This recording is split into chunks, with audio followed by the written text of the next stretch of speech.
Sir, Delhi सरकार ने EV policy का अनाउंसमेंट करा है। किस तरह से आप देख रहे हैं ये इलेक्ट्रिक मोबिलिटी को एक्सेलरेट करेगी दिल्ली में?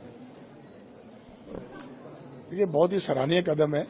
सबसे पहले मैं बधाई देना चाहता हूँ माननीय मुख्यमंत्री जी श्री रेखा गुप्ता जी को और उनकी सारी टीम को कि ये पहला सराहनीय कदम स्टेट में बेंचमार्क किया है। आगे बाकी स्टेट्स को इसको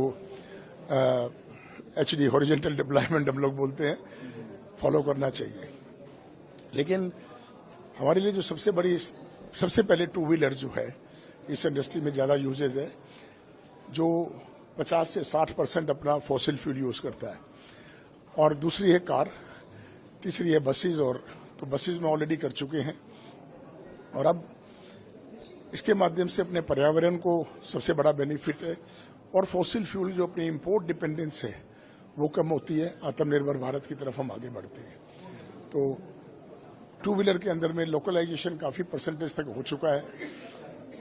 लोकलाइजेशन कारों के अंदर अभी कुछ चैलेंजेस आ रहे हैं जो हम सब मिलकर SHM के माध्यम से उसको ईज ऑफ डूइंग बिजनेस और कुछ ड्यूटीज में रैशनलाइजेशन है, हम सरकार से टेकअप करा हुआ है।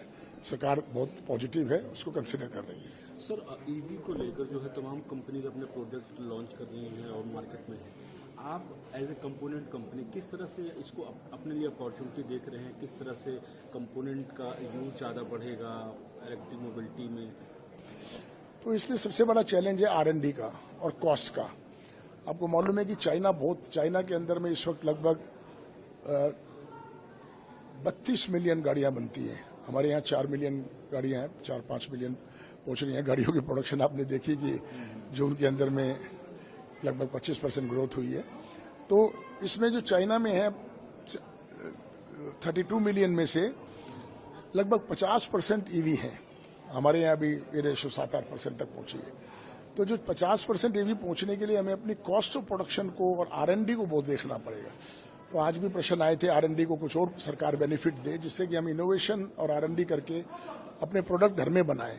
आज कई एरियाज के अंदर में चाइना डिपेंडेंस काफी है जो धीरे धीरे कम हो रही है। जैसे मैंने बताया टू व्हीलर में काफी कम हो गई और 4 व्हीलर में अभी जर्नी शुरू है।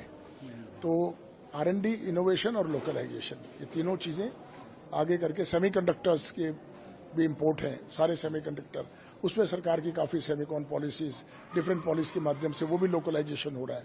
तो जैसे जैसे लोकलाइजेशन होगा कॉस्ट कम होगी और व्हीकल की प्रोडक्टिविटी बढ़ेगी और जो फर्स्ट टाइम यूजर जो गाड़ी है वो सस्ती होगी, मेंटेनेंस भी सस्ती होगी। सर, जैसे PM के एडवाइजर ने बोला कि इंडस्ट्री को आगे आना चाहिए और जो क्रिटिकल आइटम्स हैं उस पर चाइना से निर्भरता कम होनी चाहिए, यहाँ पर प्रोडक्शन उसका ज़्यादा होना चाहिए।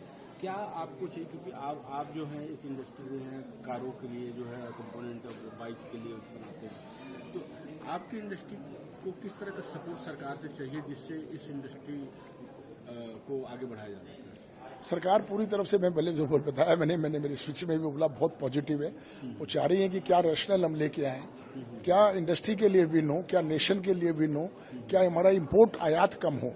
और आयात अगर कम होता है कि देखिए बार बार हम सरकार से सब्सिडी दे दीजिए नहीं मांग सकते। साल 2 साल के लिए तो सब्सिडी ठीक है इनिशियल फेज में।